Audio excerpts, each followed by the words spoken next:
Today, people ride buses to places near and far. Today, we are taking a long bus ride. At the bus station, we must first buy a ticket. George and his father are buying their tickets.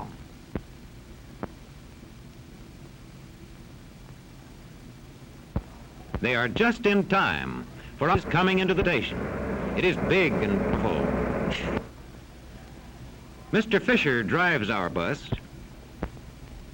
This man tells us when the bus is ready.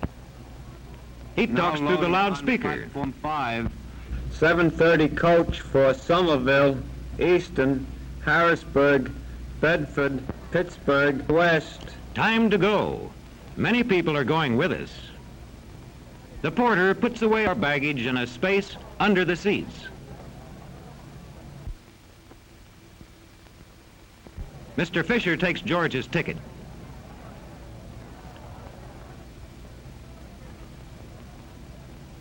Inside, the passengers are finding their seats.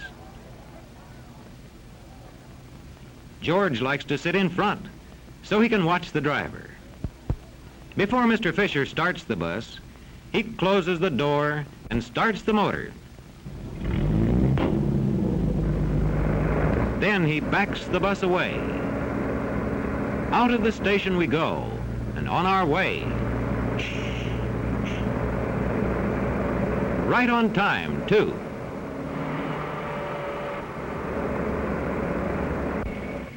Mr. Fisher drives carefully in crowded city streets, watching out for cars and people.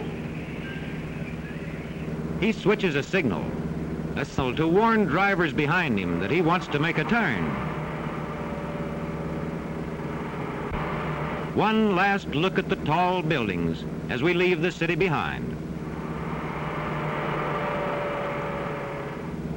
Soon we are out on the open highway, a highway that is like a river flowing from city to city. Cars, buses, and trucks roll over it day and night. George likes to see the big trucks like these, hauling all kinds of goods to factories and stores. But Mr. Fisher keeps his eyes on the road, watching the road and the other cars all the time. A traffic light stops us. We will lose a minute or two here, and Mr. Fisher has to keep track of the time.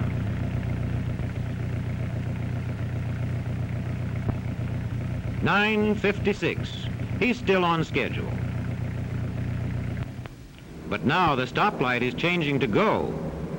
He shifts gears. He moves ahead quickly. He still has many miles of driving to do. He knows just how fast to go on each part of the road, to keep on time and to drive safely. Now watch this driver coming out of a side road.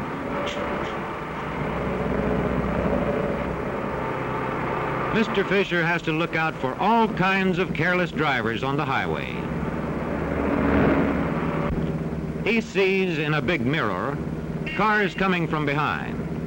Here comes a car past now. And here comes another. Mr. Fisher always drives safely and never passes another car when he can't see the road ahead. Now we are riding through a fine farm country.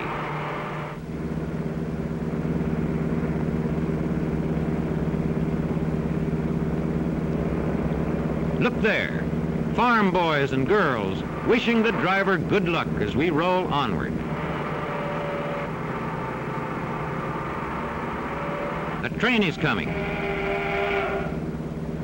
But we need not stop for trains. Our highway goes under the railroad through this underpass.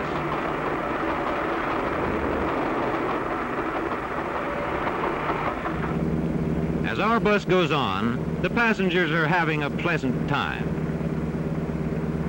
Some watch the scenery, others read, while others find napping the most pleasant way to travel.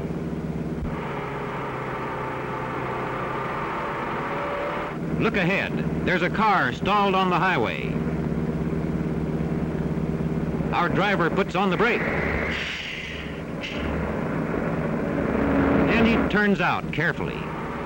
The driver must be ready to act quickly. At last, we're coming into another city.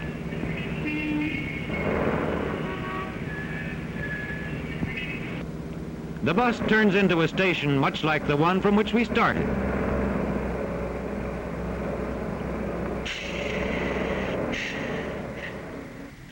Here, some of the passengers are leaving us. This is the end of the trip for Mr. Fisher, too. And so George tells him goodbye.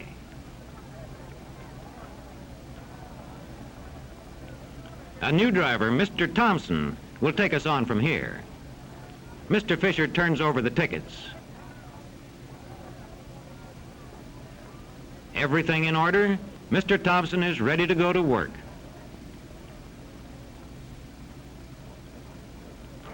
Soon we are leaving the city on the second part of our trip. We cross a broad, beautiful river. Out on the road, Mr. Thompson settles to his work.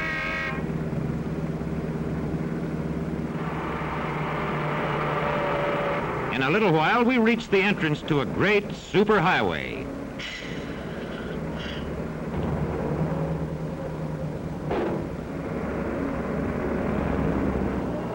On this wide superhighway, Mr. Thompson can drive more safely and more easily. And passengers can ride more comfortably, too. Cars that cross this highway have to use bridges overhead, like this one.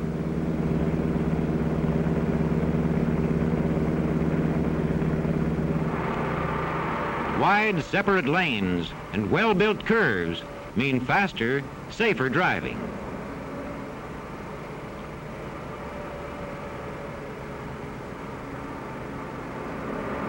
We are nearing a mountain ridge.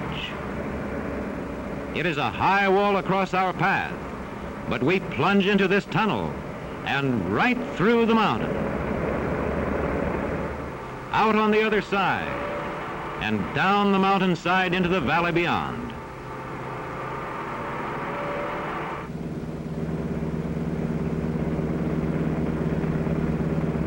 Now we come to a place where the bus stops to give us a short rest. A place to stretch our legs and to eat lunch. A nice lunchroom by the side of the highway. While George and his father and the other passengers have lunch, Mr. Thompson makes sure that big motor, plenty of water and oil.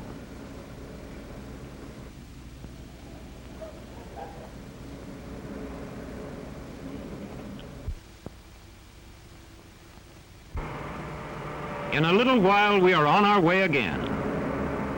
The passengers settle down for the last hours of the trip.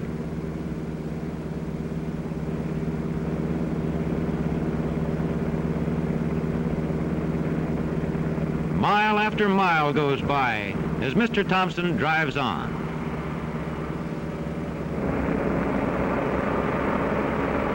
Now we cross a valley of steel mills and factories. We're nearing the end of our long ride. Mr. Thompson's work for the day is almost over. The passengers get ready to leave the bus. Hats and coats go on. Journey's end. Mr. Thompson has driven another long bus trip safely and on time.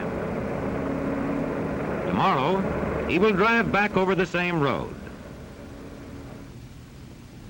Now it's goodbye to Mr. Thompson and goodbye to George. Let's hope we'll take a bus trip together again very soon.